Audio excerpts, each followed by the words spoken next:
윤석열의 망동을 낱낱이 해석하고 공격하는 진짜 진보방송 김성수 TV를 사랑해주시는 여러분 고맙습니다. 오늘은 검찰과 우익에 의해서 마녀 사냥을 당했고 지금도 당하고 계시는, 그렇지만 포기하지 않고 있는 윤미향 의원님과 단독 대담 마련했습니다. 어서 오십시오. 안녕하세요. 예.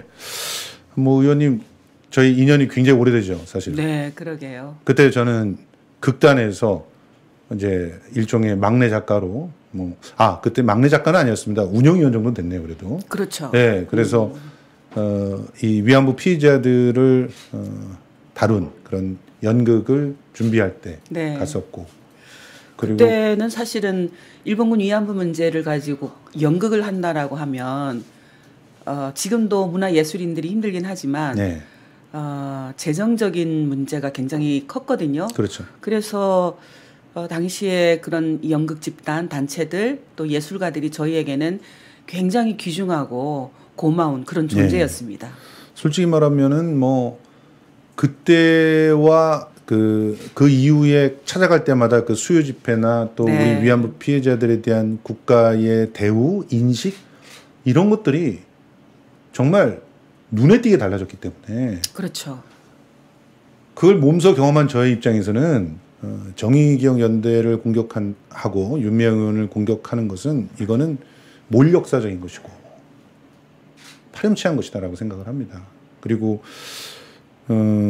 그래서 지금은 이쯤에서는 냉정하게 한번 점검을 해봐야 될 때가 됐다고 생각했기 때문에 모셨습니다. 근데 솔직히 제가 5월 26일 날인가 그 기사를 보고 모시려고 했거든요. 계속 연락을 드렸어요. 아, 네. 그 조선일보에서 또 그 가짜뉴스를 유포한 그때 있지 않습니까?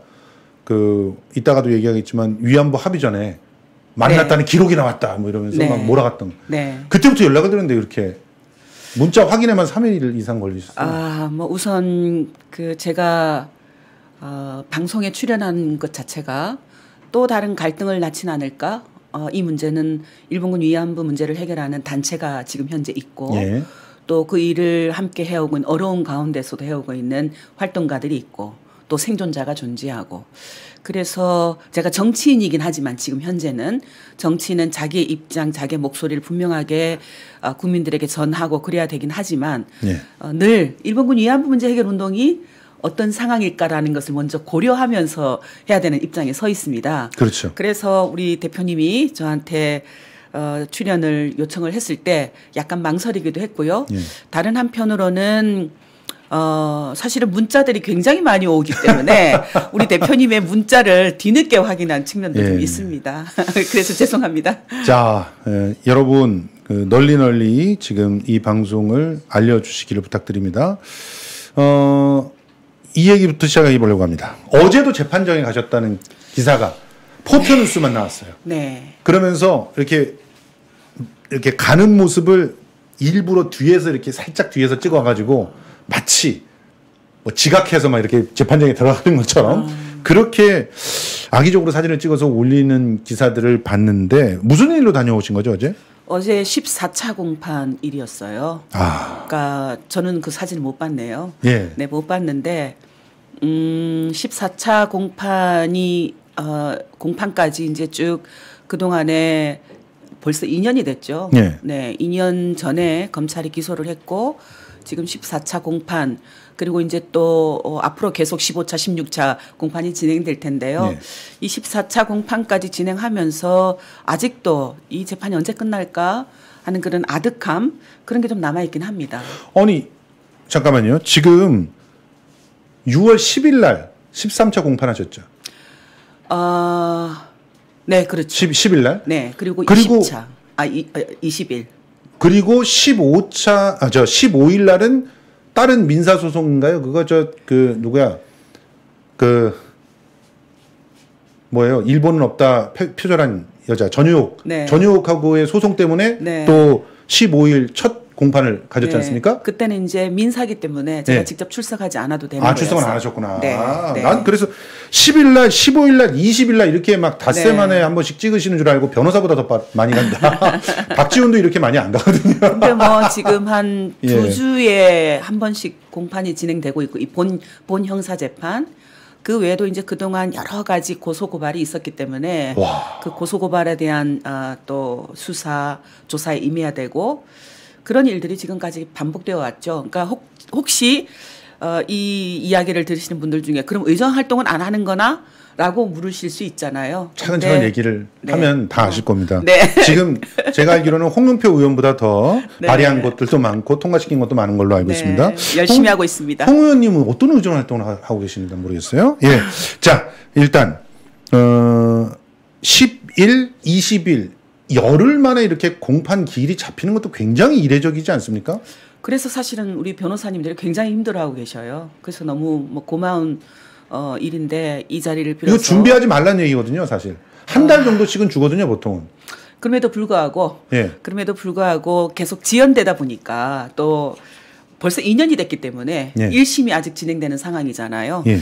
그래서 힘들지만 기꺼이 감수하고 있습니다. 게다가 지금 6월 10일 날 있었던 재판 같은 경우는 제가 보니까 10시간 넘게 진행된 것 같아요. 아침 10시부터인가 오픈을 했는데 밤 8시까지 재판을 하는 경우 처음 봤습니다. 저. 네, 조국 그렇습니다. 재판 이래로 조국 정경심 재판 이래로 이런 식으로 재판하는 거 처음 봤거든요. 네. 그러니까 이거는 조국 재판하고 윤미향 재판은 똑같은 성격이다. 이렇게 보시면 전혀 무리가 없습니다. 그런데 윤미향 재판은 참관기도 없어. 누가 참관하고 써주는 것도 없어요. 20일 날 재판은 몇 시간 걸렸나요? 20일 재판은 조금 짧게 했어요. 오전만. 예, 오전만. 네. 다행이네요, 이제 다른 법률 그런 일정 때문에 예. 미리 이제 공판 날짜들을 네. 미리 정해 가는데 그건 또 제 의견을 또 받아서 반영을 해 주기도 하고요. 예. 근데 이제 10일 날 공판이 저한테 좀 가장 힘들었던 이유는 그동안 우리의 활동이 뭐 세계 각지에도 알려져 있지만 예. 일본군 위안부 피해자들이 주체로 나서서 자기 목소리를 내고 예. 그리고 그런 피해 당사자들의 운동을 통해서 유엔의 권고도 받아내고 또 국제노동기구인 ILO의 권고도 받아내고 예. 또 미국 의회라든가 유럽연합 의회라든가 그런 세계 각지 의회 결의를 이끌어냈던 예. 그런 운동이었다. 그래서 세계 전쟁 중에 자행된 성폭력 문제 해결에 있어서 한국에서 시작된 일본군 위안부 문제 해결 운동이야말로 가장 체계적인 그런 운동이다라는 내용이 유엔의 여성폭력 문제 특별 보관의 보고서에 수록될 정도로 그렇죠. 그렇게 피해 당사자들의 운동이 장점이다라고 이야기를 해왔어요. 예. 그런데 이 재판을 통해서 그런 피해자들의 주체적인 운동이 조금 폄훼되고 왜곡되는 예. 그런 아픈 현실이 계속 공판 내용 중에 나오고 있기 때문에 가장 힘들었던 뭐 그런 예. 지금 재판이었다라는 생각을 하고 있습니다. 자, 지금 6월 10일 재판이 그래도 아주 치열하게 공방이 오가면서 이 재판 기가 한 인터넷 언론에 실렸습니다. 지금 우리 활동가님인데 그 다른 세상을 향한 연대의 네. 전지훈 실행위원, 네. 예, 전지훈 실행위원이 이 참관을 하고 직접 참관기를 네. 올려줬는데요. 사실은 레거시 미디어는 물론이고 뭐 민주 진영의 유튜브에서도 이걸 찾아볼 수가 없어요. 좀 참담한 상황입니다. 조금 안타까운데요. 예. 그동안 이제 언론에서 숱하게 제 문제에 대해서 뭐랄까요. 혐의들을 예. 보도를 했죠. 그렇죠. 그 혐의들 중에 사실은 검찰이 불기소 내린 게 굉장히 많아요. 그렇습니다. 그런데 그 불기소 내린 사실을 언론들이 보도를 해주지 않았기 때문에 예. 여전히 인터넷상에는 그러니까 2년 전에 그러니까 언론들이 의혹으로 제기했던 그런 사실들이 지금도 현재 제가 혐의를 갖고 있는 것으로 댓글이라든가 또 유튜브라든가 이런 데 계속 돌아다니고 있습니다. 예, 우익들은 또 그거를 계속 네네. 말도 안 되는 가짜 뉴스잖아요. 이제 네, 사실이 네. 확인된 것도 계속 얘기를 하고 네. 있죠. 근데 이제 제가 오늘 사실은 조금 준비를 해오긴 했는데 예. 이미 검찰이 불기소 내린 결론만 해도 예. 이렇게 쭉 막 제목만 좀 드릴 수밖에 없는데 예. 이렇게 앞뒤로 돼 있습니다. 이렇게. 예. 네? 자, 한번 여기 네. 전체 화면으로 네, 저희가 뒤에 준비했거든요. 있습니다. 네. 네, 판넬 안 드셔도. 네. 자, 공금 그렇네요. 유용해서 딸 유학비 지출했다. 네. 혐의 없음 나왔고 네. 검찰이 불기소를 해버렸어요. 네. 단체 자금 유용해서 대출 없이 현금으로 개인 부동산 구입했다 그래서 난리 났었죠 그때. 혐의 없어요. 저거는 그 제가 알기로는 언론중재위원회 절차 들어가지 않으셨어요? 네, 맞습니다. 그래서 이기셨죠 그것도. 네, 그렇습니다. 보조금 및 기부금 허위 공시 또는 공시 누락 유용했다. 이것도 혐의 없음. 정상회계 처리 다 돼 있었죠. 피해자 장래지원금 횡령했다. 이것도 혐의 없음. 네. 넘겨볼까요? 그 다음에 기부금 수입 중에서 피해자 직접 지원 사업에 쓰지 않은 돈은 유용해서 업무상 횡령했다. 심지어 이거 갖고 뭐 요가 뭐 어디 학원 갔다 뭐 이런 식으로 얘기했는데 혐의 없음이죠 다. 네. 아직까지도 이 돈 빼가지고 요가 학원 갔다는 얘기가 우익들 하고 있어요. 그러다 너희 큰일 난다 진짜. 그러니까 이제 이건 조금 또 그거하고 또 좀 다른데요. 예. 사실은 정의연 기부금 모금 사업은 피해자 직접 지원뿐만 아니라 여러 가지 일본군 위안부 문제를 해결하는 사업에 쓰였다. 그러니까 당연하죠. 이 혐의의 그 중요한 허점은 뭐냐면은 문제는 뭐냐면은 저희는 피해자를 지원하는 복지단체가 아니거든요. 당연하죠. 그러니까 일본군 위안부 문제를 해결하는 단체예요. 그렇죠. 그러니까 그래서 그 속에 물론 피해자 지원도 있지만 여러 가지 사업들이 있는데 왜 기부금을 모금해서 피해자들을 직접 지원하는 데 쓰지 않느냐? 그렇죠. 라는 얘기를 계속 공격을 했어요. 맞습니다. 네. 그게 그 조선일보의 논리였습니다. 네. 그런데 실제로 그러면은 위안부 피해자 지원 모임이라고 하지 왜 정의기억연대라고 하겠니? 네. 지금 정의기억연대를 높이 평가하고 있는 전 세계의 학계와 언론의 평가를 이따가 다시 얘기를 하고요. 어쨌든 그런 식으로 누명을 네. 씌워서 네. 공격했는데 혐의 없다는 거 밝혀졌고 저는 이게 피눈물이 났던 겁니다. 윤미향 의원의 부친을 쉼터 관리자로 형식상 등재하고 관리비 지급해서 배임했다. 부친이 직접 거기 거주하시면서 일하셨죠. 네. 그리고 최저임금도 못 받으셨죠. 네. 지금 황영아의 아들내미는 대통령실 직원이 돼 있습니다. 어떻게 설명하실래요? 코바나 컨텐츠 직원들이 지금 대통령실 직원되어 있습니다.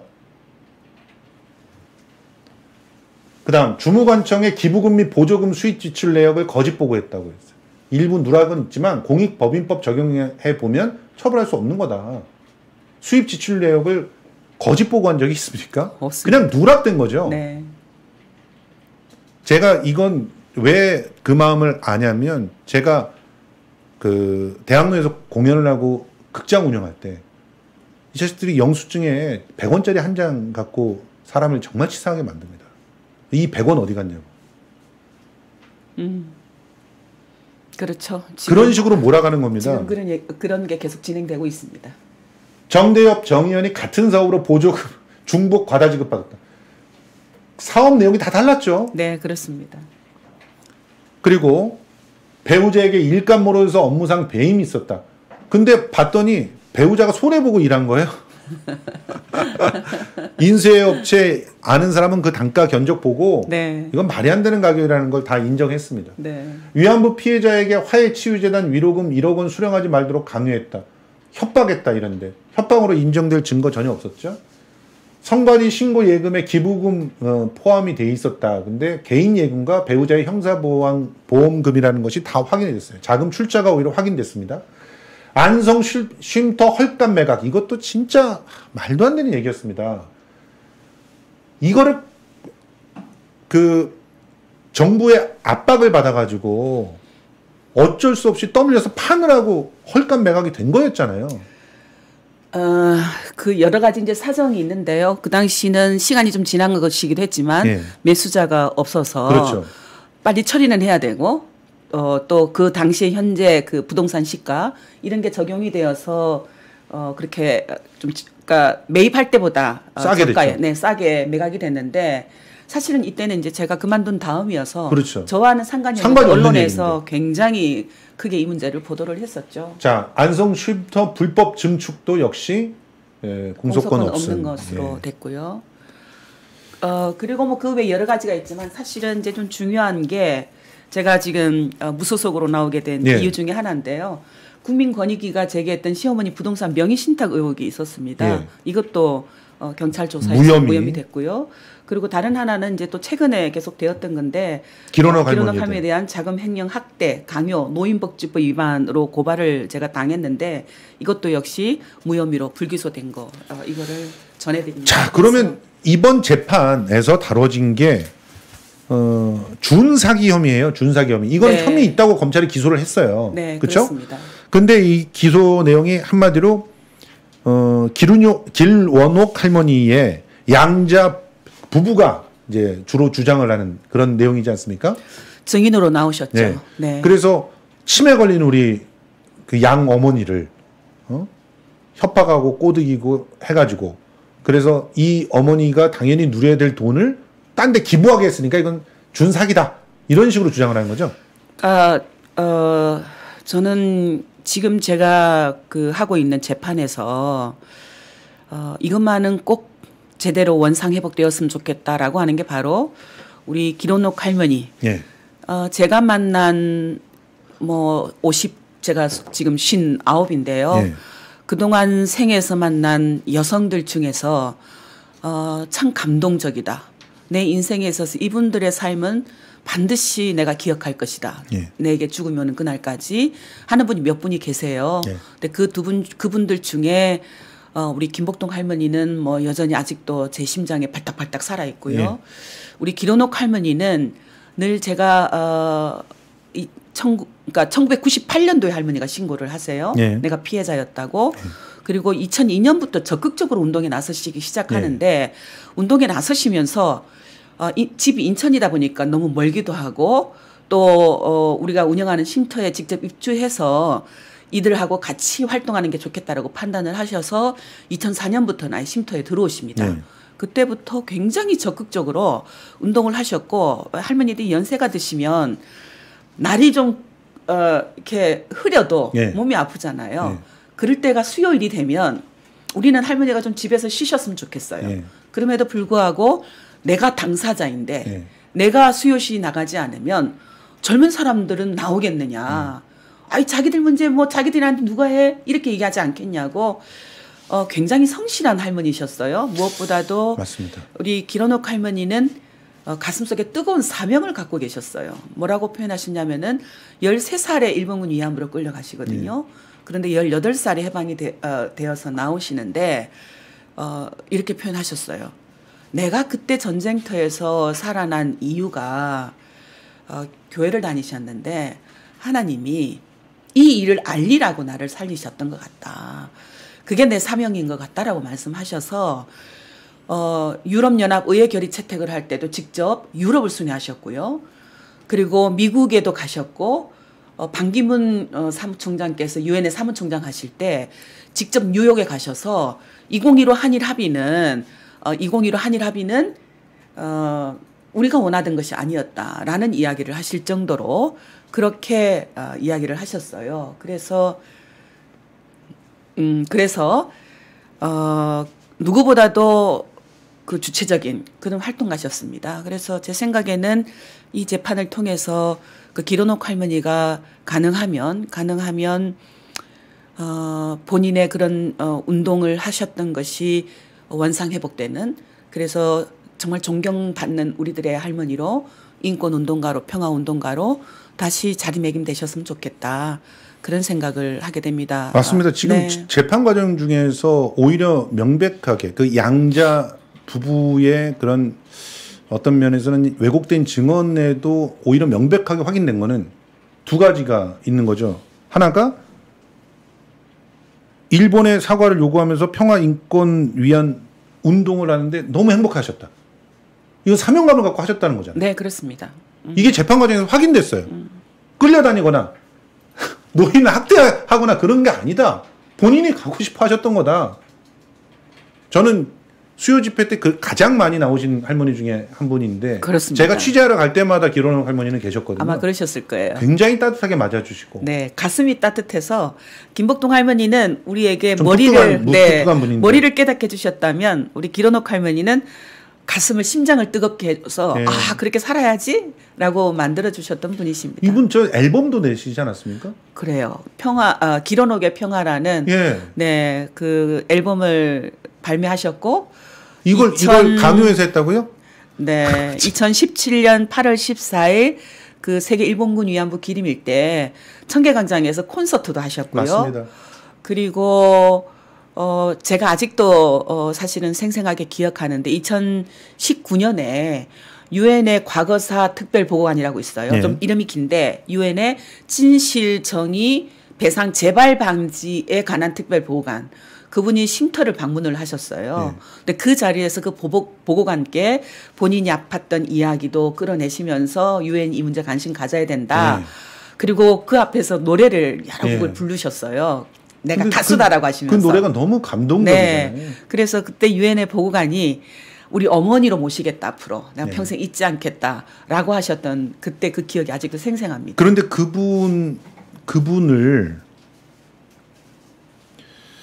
그런 분을 자기가 이 길원옥 할머니 이 길원옥 활동가라고 해야 됩니다. 그 활동가를 양자 부부가 치매 걸린 노인으로 만들어 버렸어요. 그래서 속아서 사기를 당한 사람으로. 그래서 그 재판을 하고 있는 겁니다. 그리고 이 재판을 통해서 또 확실해지는 게 손영미 원장님 생각만 하면은 진짜 가슴이 무너져 내리는 것 같은데요. 그분이 정말 가족 같은 분이었고 너무 고생 많이 하셨고 우리 항상 감사했고 그 선생님 앞에서는 항상 미안한 죄인이었다라는 말이 나왔지 않습니까? 그런데 그 죄인을 계속적으로 의심하고 통장 갖고 와봐라 어디다 썼느냐 윽박질러 갖고 결국은 극단적 선택을 하게 만든 사람들이 이 사람들이잖아요. 그러니까 저는 이제 이 사건을 접하면서 그런 생각을 해요. 그날 재판에 두 분이 증인으로 나와서 저도 모르게 그분들과 눈을 맞추고 인사를 했어요. 네. 그러니까 저희의 운동은 피해 당사자만을 위한 운동이 아니라 그 피해자와 그 피해자가 함께 살고 있는 유가족들 네. 그리고 그 공동체도 함께 명예와 인권 회복을 받아야 된다라고 생각을 해서 운동을 해왔거든요. 그것을 통해서 우리 사회가 그동안 지난 반세기 동안 이 운동이 시작되기 전에 피해자들을 향해서 손가락질했던 부끄러운 여자라고 손가락질했던 이것도 반성하고 그 피해자들 앞에 사과해야 된다라는 이야기를 계속 해왔습니다. 근데 이 두 분도 그날 증인에서 했던 한결같은 이야기는 손영민 소장님에 대한 지극한 신뢰였어요. 예. 그분을 믿었다. 그분은 우리 어머니에게 정말 잘해주셨다. 그런데 왜 그분들이 이렇게 길원옥 할머니와 함께했던 우리의 활동에 대해서 불신하게 되었고 또 16년 동안 그분 곁에서 길원옥 할머니 옆에서 딸로서 또 며느리로서 또 때로는 친정 어머니로서 그렇게 함께했던 우리 고인이 되신 손영민 소장님에 대해서 불신을 갖게 되었을까 생각을 해보면 그 뒤 배경에는 그렇게 숱하게 의심하게 만들 수밖에 없었던 언론이죠. 검찰의 프레임 또 언론의 그런 보도들 이것이 그 가족들에게 우리 어머니도 정말 혹시나 그런 피해를 겪고 있는 건 아닐까라는 생각을 갖게 했다라는 것이 그날 재판에서 사실은 느낄 수 있었어요. 제 그렇습니다. 스스로도. 그래서 그것이 더 가슴이 아팠고 저분들도 그렇게 재판의 증인석에 나와서 때로는 울분으로 또 때로는 절규로 이야기하게 된 그런 지금 현재 우리가 처해 있는 역사적인 현실, 그 현실을 후대가 어떻게 기록하게 될까라는 것을 저는 관심을 가질 수밖에 없었습니다. 맞습니다. 이 자체도 우리의 운동의 과정이기 때문에 예. 굴절된 어떤 그런 과정 또 다른 한편으로는 제대로 이 문제가 청산되지 않아서 그것이 결국은 피해자 탓으로 피해자가 그렇게 당당하게 주체적인 그런 활동을 했음에도 불구하고 피해자는 활동가들의 손에 끌려서 했을 것이다라고 의심하게 만드는 우리 사회. 다른 한편으로는 제 개인으로 봐서도 30여 년을 피해자들과 함께 제가 사리사욕을 위해서 일하려고 했다면 그렇게 오래 이 일을 하지 못했죠. 전 그렇게 생각을 합니다. 오로지 지금도 제가 할머니들과 함께 왜 30년 동안 그렇게 떠나지 못했을까라는 것을 돌이켜보면 그동안 숱한 활동가들이 할머니 곁을 떠났거든요. 예. 떠날 때마다 피해자들이 저한테 네. 맞습니다. 예. 당신도 떠날 거잖아. 예. 우리가 정주면 금방 떠나잖아. 왜냐하면 사리사욕을 채워줄 수 있는 단체가 못 됐거든요. 아니었거든요. 그래서 떠날 수밖에 없었어요. 생활이 되지 않기 때문에. 근데 그런 질문을 받을 때마다 제가 할머니들께 할머니 저는 떠나지 않을 거예요. 걱정하지 마세요. 라고 이야기를 약속을 드렸었는데 그런 우리들의 활동가와 피해자의 그런 연대, 끈끈한 우정, 자매애 그것이 마치 사리사욕을 얻으려고 했던 운동처럼 그렇게 언론에서 2년 동안 계속해서 보도를 했기 때문에 어떻게 하면 이것을 다시 회복하고 할머니들의 유가족들과 우리가 예전의 관계로 돌아갈 수 있을까? 우리 활동가들을 믿어주고 신뢰하고 그래서 저 사람들을 믿는 것이 우리 어머니의, 우리 고모의, 우리 이모의 인권과 명예를 회복할 수 있는 길이다라고 할 수 있을까? 그게 사실은 지금도 제 가슴 속에는 포기할 수 없는 과제입니다. 그러니까 재판을 참관했던 우리 전지훈 활동가가 마지막 참관기 마지막 문장이 이렇게 돼 있는데 길원옥 활동가께서 정치 검사들과 주류 언론들이 짜놓은 프레임 속에서 내가 제정신이 아닌 상태에서 동지라 믿었던 윤미향에게 이용당했다는 기억을 가지고 인생의 마지막을 보내다 우리 곁을 떠나게 된다면 이게 진짜 범죄 아닙니까? 근데 저는 믿어요. 할머니가 지금은 기억이 많이 없어지신 듯합니다. 그날 재판 증인석에 나왔던 아드님과 며느님께서 할머니가 지금은 완전 치매다. 5, 6일은 잠을 주무시고 욕창도 생겼다라는 이야기를 하셨어요. 근데 우리 쉼터에서 이제 우리 소장님이 식사하시면 바로 끝나자마자 한 시간은 계속 운동을 하게 하셨던 걸 기억하거든요. 그 밀개를 밀면서 노래를 한 10곡 이상 부르면서 눕지 못하게끔. 그것도 진짜 치매를 막기 위한. 네. 그렇기도 하고 낮 시간 동안에는 할머니가 글 읽고 글 쓰는 것을 좋아하셔서 이렇게 꽃 말린 것 아파를 가지고 할머니가 말씀하시는 시를 이렇게 그 작품으로 그래 우리 그럼 나중에 전시회도 합시다라는 이야기를 할 정도로 그렇게 이야기를 했는데 궁둥이라는 시도 있고요. 할머니가 지은 또 방구들이라는 뭐 여러 가지 시가 있습니다. 그러니까 그런 시들이 아직 할머니의 작품으로 남아 있고 제가 가면 저를 할머니가 대장이라고 불렀어요. 아직도 기억은 비록 지워졌지만 우리가 쌓아왔던 활동들 지난 30여 년의 역사 그 역사는 지워지지 않을 것이다. 그 역사를 어느 누구도 지울 수는 없다라고 생각이 들어서 마지막 할머니 눈 감으시기 전에라도 반드시 그런 우리들의 행복했던 활동들 또 고통스러웠지만 희망을 잃지 않았던 우리들의 어떤 활동 여정 그것을 할머니가 기억하시고 눈을 감으실 수 있을 것이다. 그런 기대를 갖고 늘 기도하고 있습니다. 이용수 활동가하고도 그런 화해가 있어야 되지 않을까 하는 생각입니다. 저는 아직도 포기하지 않고 있습니다. 이용수 활동가께서는 지금 윤석열 정부를 보면서 굉장히 절망하고 계시잖아요. 누구보다도 여성가족부 폐지를 반대하는 그런 목소리를 내셨고 또 일본군 위안부 문제 해결을 위해서 지금도 외교부도 방문하시기도 하고 또 정당 대표도 만나는 걸로 알고 있습니다. 네. 지금 이쯤에서 정리를 해보면 지금 윤미향과 위안부 피해자 관련 정의기억연대의 활동을 공격하면서 이들이 노렸던 것은 지금 4가지 정도라고 전지훈 실행위원이 정리를 했는데요.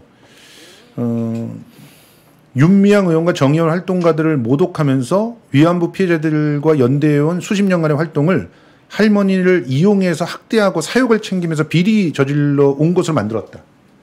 그래서 정당성을 없애버렸다는 거고. 둘째가 일본 식민지 지배와 전시 성범죄에 대한 반성과 사과를 요구해온 역사적 저항을 치매 걸린 제정신 아닌 할머니들이 윤미향과 정의원에 속아서 해온 것이다라고 만들어서 결국 일본의 손을 들어주게 됐다. 셋째, 모든 걸 바쳐서 고령과 노안 위안부 피해자들을 돌본 헌신을 할머니들 속여서 돈 빼돌리고 돈 세탁해왔다는 걸로 만들어서 결국 이 고 손흥민 소장 등의 헌신자들에 대한 모독을 진행을 한 것이다. 그리고 수십 년간 반전 평화와 여성 인권을 위해 서로 믿고 의지에 투쟁해온 동지들을 갈라놨다. 결국 이렇게 공격을 해서 위안부 피해자 운동 자체가 위축되고 가장 그 일본을 괴롭혔던 살아있는 그런 칼날 같은 그런 운동을 결국 우리 내부에서 신뢰하지 못하게 만들었다는 이런 상황이 결국은 가장 핵심적인 그런 적들의 성과가 아닌가. 그래서 지금 현재 위안부 사기 청산연대라고 하는 단체까지 만들었잖아요. 사실은 2015 한일 합의를 아마 기억하실 겁니다. 우리 앞에 잠깐 이야기가 나왔지만 2015년 12월 28일 한일 정부 간에 위안부 합의가 있었어요. 그 합의를 통해서 한국 정부는 다시는 이 문제를 국제사회에서 언급하지 않겠다. 그리고 이것으로 최종적이고 불가역적인 해결이다. 또 소녀상을 철거하도록 하겠다. 또 이면 합의로 성노예라는 말을 사용하지 않겠다. 한국뿐만 아니라 제3국에 세워진 기린비를 포함해서 소녀상 철거를 위해서 노력하겠다. 이 합의를 만약에 반대할 경우 정대협을 설득하겠다라는 등의 이면 합의까지 있다라는 것이 드러났잖아요.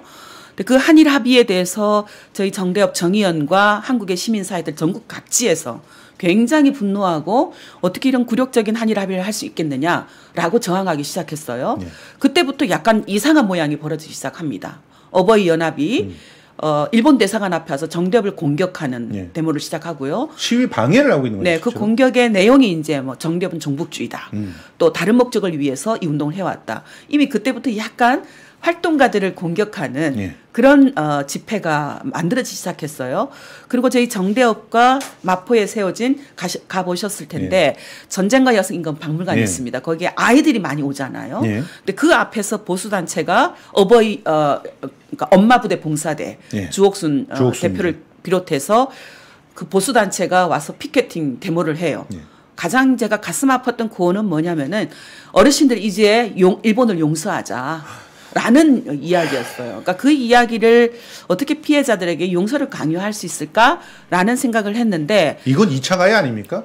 저는 그렇게 생각을 합니다. 근데 그것뿐만 아니라 서울역 광장이라든가 광화문 광장에서 정대협의 그 정의연의 이사들의 얼굴을 다 드러내놓고 이 사람들의 이력들, 그래서 뭐 과거의 민주화운동 때 이런 활동을 했다라든가 또 이주 노동자들을 위해서 이런 운동을 하고 계신 분이라든가 이런 등등의 이력을 실어서 봐라. 결국은 이 운동단체는 자기 자신들의 목적을 위해서 할머니들을 이용한 것이다. 라는 내용들의 유인물들이 배포되기 시작해요. 그리고 그것이 드디어는 일본 대사관 앞에 와서 수요 시위를 반대하는 데모로 소녀상 철거를 요구하는 데모로 계속 이어져서 지금은 그동안 20년이 넘게 아니 30여 년 동안 한 번도 그 일본 대사관 평화로라고 우리가 부르고 있죠. 그 자리를 빼앗긴 적이 없었습니다. 일본 정부조차도 일본 대사관조차도 어떻게 할 수 없는 그런 공간이었어요. 왜냐하면 피해 당사자들이 한국 사회를 향해서 일본 정부를 향해서 국제사회를 향해서 자기 자신들의 목소리를 내는 공간이기도 했고요. 다른 한편으로는 세계가 함께 연대하는 공간이었습니다. 그곳은 아프리카에서 온 아프리카 내전에서 성폭력 피해를 입은 여성들이 와서 일본군 위안부 피해자들과 연대한 공간이기도 했고요. 전 세계 전쟁으로 인한 성범죄 여성들이 연대하는 상징적 공간이 거기였고 그리고 상징물이 소녀상이잖아요. 그렇습니다. 심지어는 거기에다가 지금 그 의미를 왜곡시키는 짓거리들을 갖다가 한국인들이 그것도 일본 우익의 자금을 받은 자들이 한 거예요.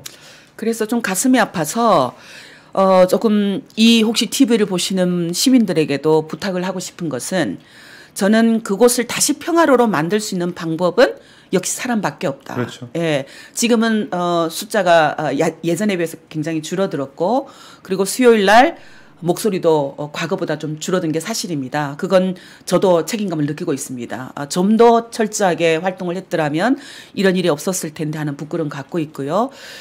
단 여러분들께서도 일본군 위안부 문제 해결 운동은 포기되어서는 안 된다.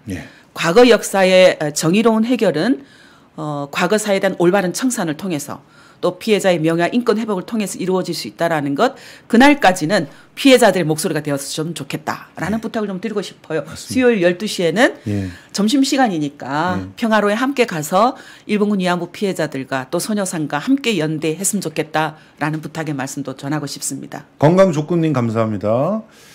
지금 뭐 많은 그 분들의 그 응원과 또 반성이 올라오고 있습니다. 이 수요 시위가 위축이 되다가 이제는 이들이 독일까지 건너가 가지고 네. 소녀상 철거하라는 거를 한국 사람이 입으로 말을 하게끔 하는, 이게 일본의 작전이거든요. 지금 한국에서 여성 가족부를 공격하는 이유도 지금 남녀 차별을 갖다가 여가부가 하고 있기 때문에, 뭐 성인지 감수성 교육을 하기 때문에 이게 아니에요. 일본 우익의 이익을 대변하는 사람들은 이 소녀상 운동을 갖다가 없애서 한국과 일본이 종속 관계가 영원히 계속돼야 되게끔, 이거 미국은 다 설득시켜 놨는데 한국의 이 운동들 때문에 이 일제시대 때 피해자들이 남아 있어서 그걸 못 하고 있는 거거든요. 그러니까 그거를 뿌리 뽑으려고 하고 있는 거 아닙니까? 근데 그거를 한국인의 입으로 저 소녀상을 철거하라고 하게 만드는 이 만행을 저지르고 있습니다. 사실은 뭐 이 자리를 빌어서 한국 정부에게도 요구를 좀 하고 싶은데요. 외교 안보, 경제, 정치, 일본과 함께하는 거 굉장히 중요합니다. 예. 하지만 그 어떤 사안에도 자국의 국민의 인권을 담보로 하는, 그것을 거래로 하는 경제, 문화, 외교, 안보, 그것은 모순이다. 예. 라고 이야기를 하고 싶어요. 과거 문재인 정부에서도 우리는 일본과 투트랙 외교를 하겠다라는 얘기를 했습니다. 예. 그 투트랙 외교는 인권 외교를 포기하겠다라는 이야기는 아니었다라고 생각을 합니다. 예. 경제와 다른 문제 외교하고요. 인권 외교는 또 다른 한편으로 포기할 수 없는 일본군 위안부 피해자들의 명예와 인권 회복을 위해서 우리도 그러니까 모든 외교적인 조치를 다 하겠다라는 것이 전 강경화 외교부 장관이 2015 한일 합의에 대해서 사과를 하면서 했던 약속이었어요. 네. 그 약속은 지금 정부가 달라졌다 하더라도 계속 유효하다라는 생각을 하게 되고요. 그리고 지금 말씀하셨듯이 독일의 소녀상을 철거하라라고 주장하기 위해서 독일로 지금 가려고 하고 있는 분들, 그런다고 소녀상 철거되지 않고 있고요. 그동안 일본의 우익들이 미국의 글렌데일시 앞에 세워진 소녀상을 철거하기 위해서 온갖 소송부터 온갖 로비를 다 했습니다. 네. 하지만 오히려 그럴수록 전쟁 중에 성폭력 피해를 입은 여성들 인권 문제는 미국 사회에 더 강하게 얼마나 알려줬죠. 중요한지 알려줬고, 그리고 아시아에서 아시아에서 제2차 세계대전 중에 성폭력 피해를 입었던 여성들의 문제 우리가 왜 몰랐던가 네. 하는 그런 문제인식을 더 강화시켜줬어요. 아니 딴 거 다 떠나가지고 지금 우크라이나 지원하자며. 그런데 그러니까요. 우크라이나에서 지금 전쟁 네. 중에 성폭행 당하는 그 여성들 얘기를 니들 입으로 막 하면서 어떻게 위안부 피해자들한테 그런 식으로 행동할 수가 있어? 그래서 그러니까 이게 말이 안 되는 거잖아요. 중단돼야 된다고 생각하고요. 지금이라도 우리나라 정부도 그들이 독일로 가서 그렇게 그 행동하는 것은 국익에 오히려 손해다. 우리나라의 그런 인권의 수준을 폭로하는 것이다. 예. 독일 사회는 그런 사회가 아니에요. 그렇죠. 사실은 독일의 유태구에 세워진 지금 소녀상, 그 소녀상에 대해서 일본 정부가 철거를 위해서 활동을 하기 시작하면서 더 소녀상이 공고해졌고, 맞습니다. 그리고 그 소녀상 문제가 그냥 한국과 아시아 여성들의 인권 문제가 아니라 독일 사회가 관심을 가져야 되는 전시 성폭력 문제로 인식이 되기 시작했거든요. 실제로 지금 보니까 소녀상 철거하러 오는 한국인에 대한 독일의 반응이라고 하는 오마이뉴스 기사에 이렇게 나와 있어요.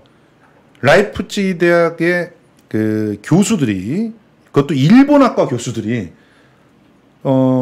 이 일종의 프로젝트를 진행하고 있는데, 이 프로젝트가 뭐를 연결하는 거냐면 일본의 전시 성폭력과 라이프치히에서 있었던 또 전시 성폭력을 연결시키고, 그리고 지금 우크라이나의 전시 성폭력까지 연결시켜서 이런 문제가 왜 일어나는가 네. 같이 들여다보자. 네.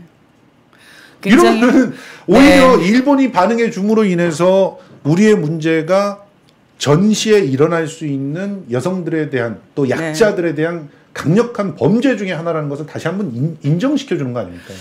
다 소녀상을 보시면 알겠지만 소녀상을 보면 폭력적이지 않아요. 그렇죠. 뭐 아무 무기도 들고 있지 않습니다. 그저 의자에 앉아 있거든요. 예. 그러니까 평화를 상징하기도 하고요. 평화의 모습은 어떻게 만들어지는가라는 것이 소녀상과 그 소녀상 옆에 있는 빈 의자와 그리고 소녀상에 연대하는 세계 각지의 시민들이 만들어가고 있거든요. 네.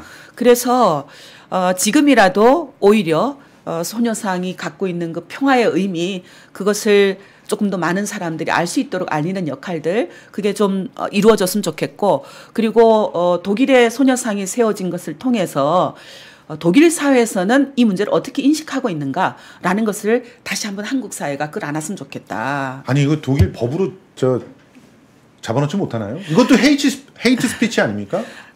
저절로 평화적으로 이루어질 것이라고 생각합니다. 예. 해결될 것이라고 생각하고요.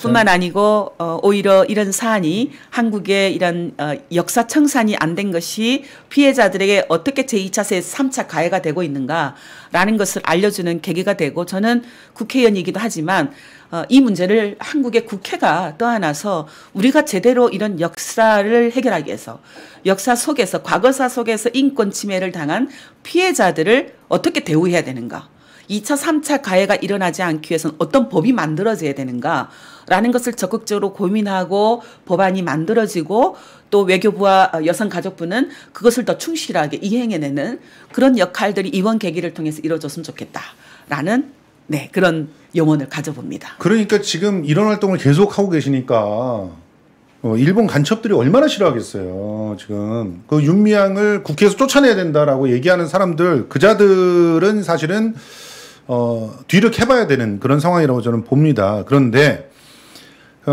조선일보 등등은 계속적으로 그 활동을 하는 거 보니까 일본 간첩들 같아요. 왜냐하면 지금 일본에서 오히려 이런 성명서를 발표했습니다. 여러분 전체 화면으로 한번 보여드릴게요.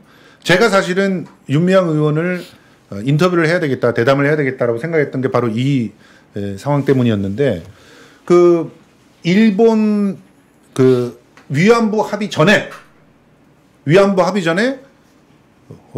외교부가 윤미향 의원을 만났다라고 하는 걸 이거를 입증하는 문서가 나왔다. 이래가지고 대서특필 했잖아요. 근데 그거를 일본의 위안부 문제 해결 전국 행동의 활동가들이 개소리하지 말아라 이렇게 성명서를 발표한 거예요. 네. 야, 이 사람들 봤더니 진짜 너무 사기적인 게 28일 날 발표하면서 27일 날 밤 9시에 만나러 갔더라고요. 네. 그런데 그때도 한국 중요 내용은 정부가 보여주지 않고 숨긴 채였고요. 그리고 그 공개된 문서에서 중요한 사실은 예. 저는 한국 정부를 만나야 되는 책임을 가진 사람이에요. 그렇죠, 당연하죠. 1992년 간사 때부터 예. 대표님을 모시고 가기도 했고요. 그때 당시는 이호재 스님, 윤정호 스님 공동대표셨는데 예. 또 사무총장일 때는 사무총장의 역할로 한국 정부를 1년에도 수차례 만납니다. 그렇죠. 왜냐하면 잘못된 해결을 하지 않게 하기 위해서. 그렇죠. 그런데 저는 이번에 사실은 그 공개된 문서로 통해서 알았는데 제가 베트남에 대해서 사죄하라고도 얘기를 했나 봐요. 그렇죠. 네. 네. 그 내용도 있더라고요. 네. 그런 것은 2015 한일 합의에서 한국 정부가 이것으로 최종적 부가역적 다시는 국제사회에서 제기하지 않겠다. 소녀상을 철거하겠다. 등등의 내용을 한 번도 의논을 받은 적이 없고요. 네. 제가 그것을 한 적도 없습니다. 네. 그러니까 그런 내용은 숨긴 채 마치 무슨 외교부를 제가 만난 것이 과거에 그 사실 알았다라는 것처럼 그걸 뭐라고 표현할까요? 호도한 예. 그런 내용이었다라고 저는 생각할 수밖에 없고 다른 한편 왜 지금 그 문서를 갑자기 외교부가 공개했을까? 네. 그건 역시 한일 관계 개선을 위해서 수순을 2015 밟아오는 한일 합의를 정당하고 합리화하기 위한 것이 아니겠는가라는 생각을 가질 수밖에 없습니다. 다시 한번 말씀드리지만 2015 한일 합의는 실질적으로 무효화됐습니다. 한국 그렇죠. 정부가 사과했고 피해자들에게 그리고 그 받았던 10억 엔을 돌려주기 위해서 여성가족부 내에 양성평등 기금으로 10억 엔을 만들어서 104억 원을 모아두고 있어요. 예, 맞아요. 그래서 피해자들에게도 화해치유재단이 준 것이라고 생각하고 받은 그 1억 원 할머니들 그건 한국 정부가 국민이 함께 준 것입니다. 라고 문재인 대통령께서 말씀도 하셨어요. 네.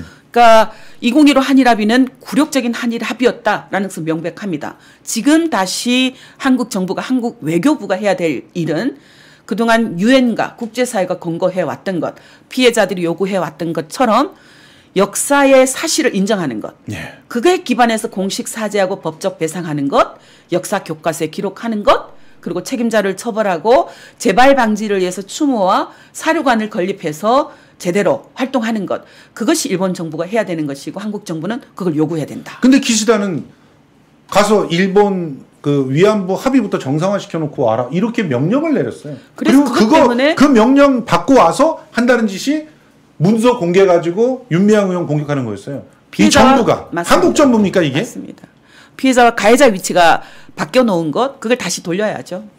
지금 시간이 이렇게 훌쩍 가가지고 지금 저희가 예상했던 시간보다 뭐 더 제 의정 보고를 하나도 못했네요. 의정 보고를 하나도 못했는데 의정 보고 하는 시간 짧게 네. 갖도록 하겠습니다. 제가 환경노동위원회에서 활동을 하고 있는데요. 예. 이런 일들을 대처하면서 제게 맡겨진 것은 어떻든 국회의원으로서 일하는 국회의원이 돼야 된다라는 생각으로 환경 관련해서는 어떻게 하면은 지금 기후 위기에 우리의 그런 환경을 제대로 보존할 수 있을까? 또 환경 물질로 인해서 지역 주민들이 피해를 보지 않게 할 수 있을까? 그런 일들에 주로 역점을 두어서 용산 미군 기지를 섣불리 지금 윤석열 정부가 개방하는 것에 대한 우려를 표명하고 직접 의원실 보좌관들이 현지에 가서 또 조사를 하기도 하고요. 다른 지금 다녀오신 거죠, 직접? 제가 직접은 아니고 저희 네. 환경 보좌진들이 갔어요? 네, 그 전문가들과 함께 다녀왔고요. 또 다른 한편으로는 노동 관련해서도 여러분 이 문제는 꼭 관심을 가져주셨으면 좋겠어요. 우리나라에는 수많은 이주 노동자들이 와 있습니다. 그렇죠. 그 알선책은 노동부예요. 예. 고용노동부입니다.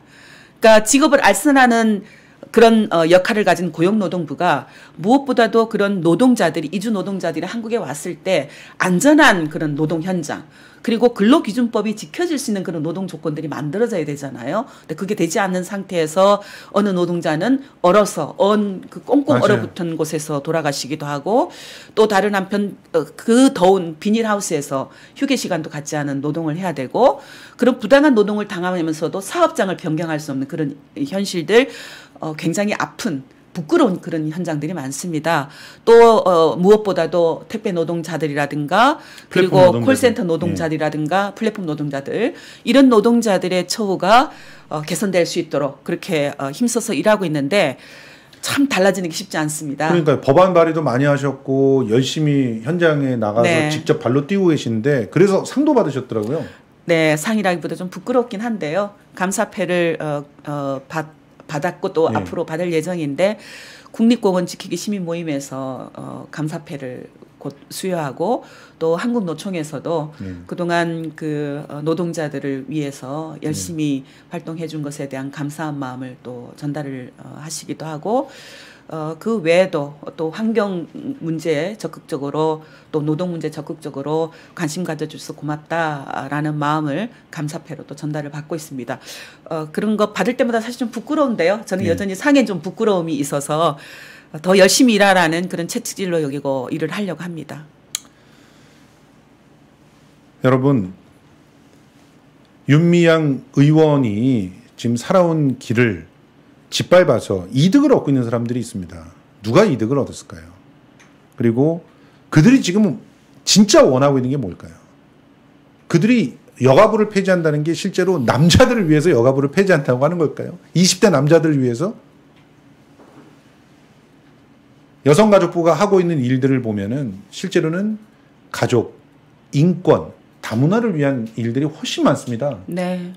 이거는 우리가 인권이라고 하는 하나의 가치로 전 세계를 연대시키려고 하는 그런 노력들을 하는 것인데 그걸 끊어버리려고 하는 거 아니겠습니까?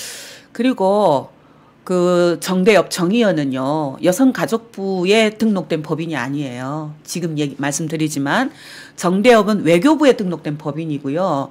그리고 정의연은 국가인권위원회에 등록된 법인입니다. 그러니까 여가부 폐지를 이야기하면서 정의연 이 계속 보조금 사업을 이야기하고는 이건 지금도 그러니까요. 재판 진행 중이고요. 네. 그러니까 맞지가 않습니다. 근데 지금 이전에 할머니께서도 말씀하셨듯이 일본군 위안부 문제 피해자들의 지원하는 업무를 여가부가 하고 있어요. 맞아요. 근데 이건 국제적으로도 우리 정부가 이렇게 인권 침해 피해자에게 이런 지원을 하고 있다라는 것을 알릴 수 있는 자랑거리죠. 그렇습니다. 어느 나라에도 하지 않고 있는 일들을 하고 해왔던 것이 바로 여성가족부고요.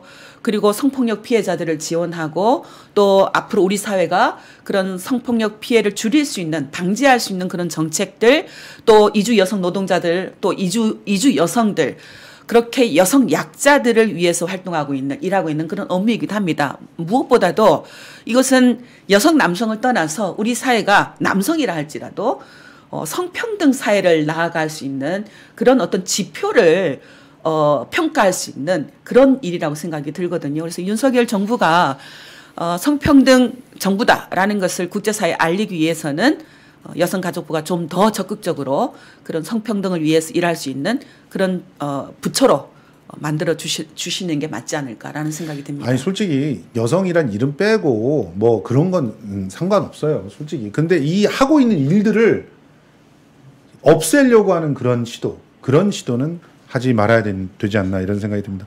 언제쯤 누명을 다 벗고 위안부 피해자 지원 활동과 의정 활동이 모두 제대로 평가되는 날이 있을까? 그 날이 지금 나머지 2년 동안에 좀 생기기를 좀 기대해 보면서 오늘 뭐 시간이 너무 지나가지고 마무리할 수밖에 없을 것 같습니다. 우리 커피는 맛이 괜찮으셨나요? 네, 커피 맛있었고요. 너무 떠시는 것 같은데 너무 긴장하셔가지고 커피도 제대로 못 드셨어요. 네, 처음에도 말씀드렸지만 지금도 역시 일본군 위안부 문제 해결 운동의 과정이라고 생각해요. 그렇습니다. 네. 여러분 국회의원 윤미향 후원 안내 하겠습니다. 이렇게 계좌와 또 토스 앱으로 후원하실 수가 있고요. 여러분들이 소중한 후원이 실제로 우리의 그 환경 노동과 관련돼 있는 다양한 문제를 해결하는 데 도움이 될 예정입니다. 네, 말씀하시죠. 후원, 네. 여러분이 보내주신 후원은 그동안 후쿠시마 일본 그 오염수 원전 오염수를 막아내는 국제 포럼을 개최하는 공청회를 하기도 했고 국제 포럼을 하기도 했고요. 또 토론회를 하기도 하고 여러 가지 그런 의정 활동에 사용을 하고 있습니다. 또 의정 활동에 대한 보고들도 앞으로 성실하게 하려고 합니다. 예, 여러분 김성수 TV도 이 커피로 이제 후원을 해주시면 좋겠습니다. 010-8304-2124로 문자 주문해 주시면 됩니다. 한 세트에 35,000원이고요. 3,300원의 배송료가 한 세트에는 있는데 두 세트부터는 없습니다. 기억해 주시고요. 자, 그러면 이제 보내드려야 될 시간입니다. 예, 사실 너무 아쉬워서 다음번에 또 한번 이렇게 모셨으면 좋겠는데요. 저 환경 노동 관련해서 할 말이 참 많습니다. 맞습니다. 그리고 또 과거사와 관련해서 제가 하고 있는 형제 복지업 문제라든가 맞아요. 그런 문제도 너무 할 일이 많아서 역시 그런 의정 활동은 제가 해보니까 시민들의 지원과 연대가 없이는 안 되겠더라고요. 맞습니다. 네, 그래서 시민들의 함께하는 의정 활동 그런 슬로건을 내걸고 좀 하고 싶어요. 예. 네. 여러분 마지막으로 윤미향 의원 응원한다는 입장에서 다 같이 채팅창을 덮어주시면 좋겠습니다. 고맙습니다. 고맙습니다.